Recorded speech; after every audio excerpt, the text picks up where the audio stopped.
continuamos con la columna, sí, el sacro tiene una base, un vértice, un ápice y tres caras, que es la pélvica, posterior, lateral, sí. Un centro pues localiza el canal sacro a continuación pues del conducto vertebral. El canal sacro contiene pues la cauda equina de la médula espinal. Los forámenes sacros anterior, posterior, pues permiten la salida de los nervios espinales, ¿verdad? Sí. Las crestas sacras, la media, intermedia y lateral, representan los procesos fusionados de las vértebras sacra. Hablamos del coxis, ¿sí? Digamos, pensemos pues en la última vez que nos caímos sobre el glúteo mayor, ¿sí? Pues estas situaciones son las de las pocas en las que uno piensa que en el coxis pues simplemente porque es increíblemente doloroso, ¿verdad? El hueso pues del coxis se articula con un sacro y consiste pues en tres o cuatro vértebras coxígeas. Estas pues están fusionadas, perdón. Tiene pues dos caras, una que es la pélvica y la otra pues es posterior. Tenemos procesos pues transversos cortos y a estas coxígeas. El coxis pues es un punto de unión de los glúteos mayores y músculos coxígeos, ¿sí? Tenemos el filum terminal de la médula espinal, pues termina al nivel de la primera vértebra coxígea que es SO1, ¿sí? Hablamos de sacro y pues coxis, ¿sí?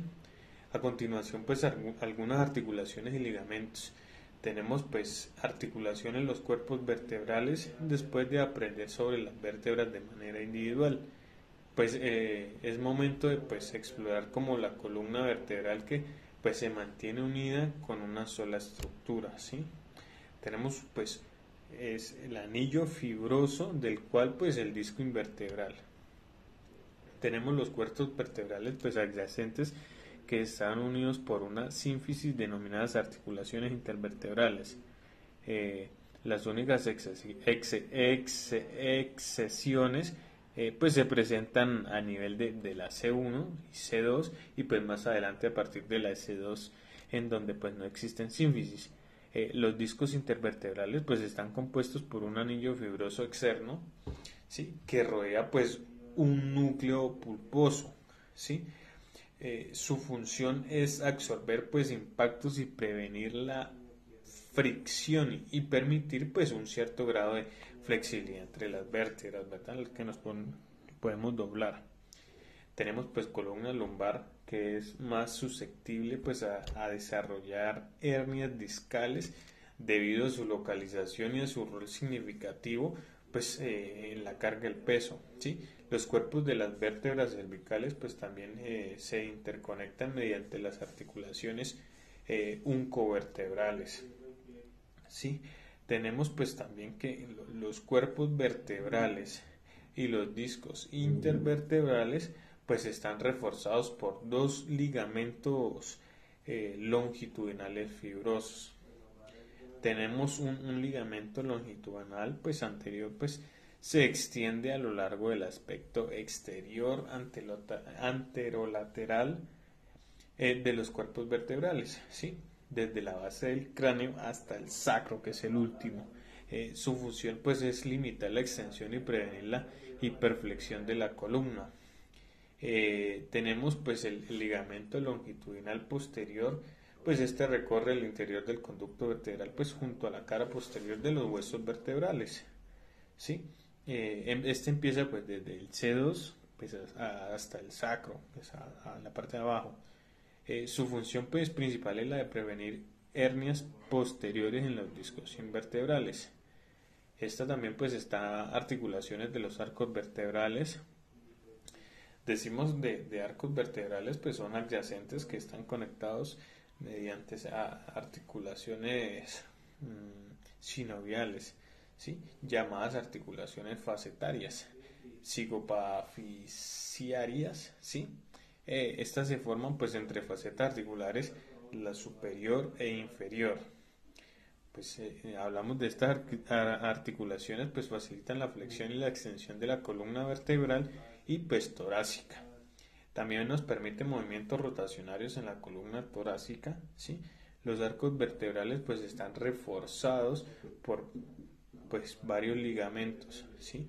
Tenemos ligamentos amarillos que conectan las láminas adyacentes. Previenen la separación de las líneas de las láminas, perdón, al momento de la flexión repentina de la columna vertebral. Tenemos ligamentos interespinosos. Esto es uno de los procesos espinosos y de vértebras contiguas. Tenemos un ligamento nuclear, pues este se extiende desde el cráneo por la protuberancia occipital externa, pues hasta los procesos espinosos de C7, donde se une pues con un ligamento supraespinoso y es una banda larga que conecta pues los extremos de los procesos espinosos.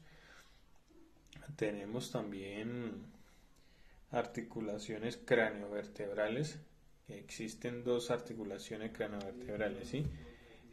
Son sinoviales, pues están formadas entre el cráneo y las vértebras atípicas de la columna cervical.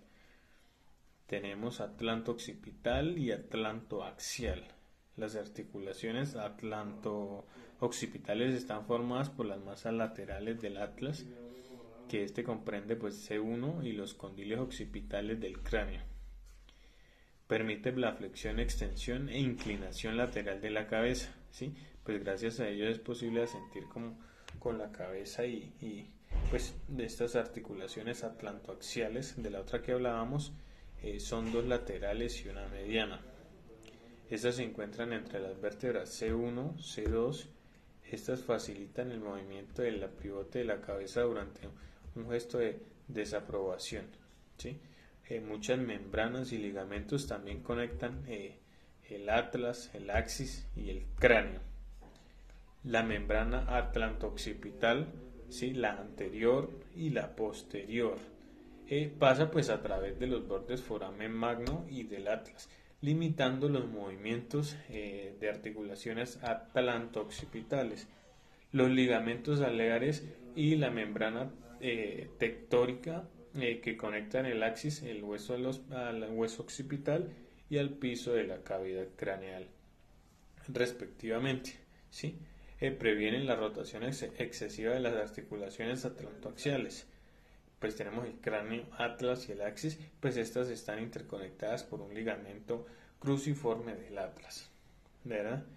También hablamos son diferentes articulaciones como las costovertebrales que forman pues la conexión entre las vértebras torácicas y las costillas. Las articulaciones de la cabeza-costilla pues se encargan de unir cabeza de las costillas con las facetas costales de dos cuerpos vertebrales adyacentes. Tenemos desde el T2 hasta el T9 y otro pues inferior. Las articulaciones de la cabeza de la costilla pues se unen con la faceta costal de una sola vértebra entre los niveles T1, T10 y T11. Estos permite que las costillas roten, asciendan y desciendan durante los movimientos propios de la respiración, como inhalar y exhalar, ¿sí? El segundo tipo de la articulación costotransversa se forma entre un tubérculo de las costillas y procesos transversos de las vértebras. Estos corresponden pues a la T1 y la T10. Estas dos articulaciones están reforzadas pues por tres ligamentos costotransversos, ¿sí? Que tenemos la medial, lateral y superior. Estos ligamentos pues van desde los procesos transversos hasta el cuello y las tuberosidades de las costillas respectivamente. Pues además también podemos hablar de los ligamentos intraarticulares y radiados de la cabeza de las costillas, ¿sí? También sostienen pues a estas articulaciones. Estos se extienden hacia los lados, los cuerpos vertebrales y a los discos invertebrales, ¿verdad?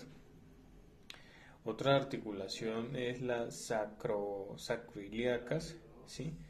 Y ya por último, pues no menos importante, el sacro de la columna vertebral y los coxales, donde tenemos huesos de la pelvis.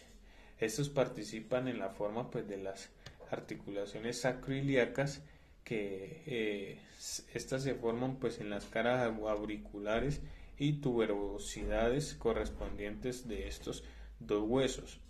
Tenemos los huesos de la articulación sacroiliaca que permiten muy poca movilidad, pues estando involucrada la transmisión del peso corporal desde la parte superior hasta la parte inferior del cuerpo.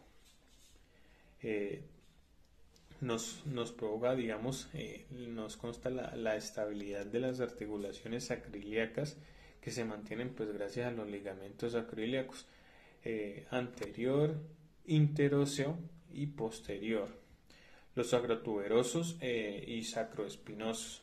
Estos dos últimos también conectan al coxis y además del coxal y el sacro. Tenemos una curvatura y movimiento de la columna.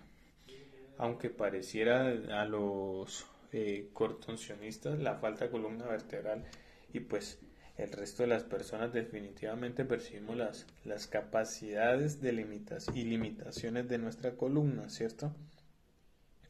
Tenemos pues que la columna vertebral es capaz de realizar pues unos movimientos. De estos hablamos de flexión, que es doblarse hacia adelante, extensión, que es doblarse hacia atrás, y tenemos flexión lateral, que es derecha e izquierda. Tenemos una extensión lateral, que es de regresar a la normalidad después de la flexión, y rotación, que es girar. Pues todos estos movimientos están influidos por las articulaciones y ligamentos ya mencionados. Es como estos músculos torácicos y de la espalda. Los movimientos en las regiones cervicales y lumbar de la columna pues tienen una mayor libertad de las regiones torácica y sacra. Digamos, en la espalda los adultos tienen 4 curvaturas, ¿sí? Lordosis cervical, concavidad posterior, sífosis torácica, que es la cavidad anterior. Tenemos la lordosis lumbar, sífosis sacra. Las sífosis pues son las curvaturas primarias, que mientras los lordosis pues son curvaturas secundarias. Tenemos una vascularización e inervación, ¿sí? Tenemos el flujo sanguíneo de la columna vertebral, pues a esto está a cargo de las arterias segmentarias. Estas arterias también se denominan intercostales, posterior, subcostal lumbar, hilo lumbar y sacra, en las regiones torácica, lumbar y sacra de la columna. Por esto, pues tenemos por su parte las arterias segmentarias de la región cervical, que derivan de las arterias vertebrales y cervicales ascendentes, mientras que la arteria lumbar es una rama del tronco posterior y de la arteria ilíaca interna, ¿sí? Conforme a las arterias segmentarias siguen pues el curso de las vértebras, que proveen ramas centrales a los cuerpos vertebrales y posteriores del arco vertebral. Al nivel de la lámina, las ramas espinales viajan hacia los forámenes intervertebrales para ingresar al conducto vertebral, y suministrar su contenido mediante los arcos anterior-posterior durante este conducto vertebral, ¿sí? Tenemos pues la sangre venosa de la columna vertebral. Esta se drena mediante las venas espinales dentro de los plexos venosos vertebrales. Hablamos de 2 plexos venosos vertebrales que drenan dentro de las venas intervertebrales, ¿verdad? Esta a su vez desembocan dentro de las venas vertebrales y segmentarias del cuello y el torso. Hablamos también de la columna vertebral, que es inervada por los ramos meningeos de los nervios espinales, ¿sí?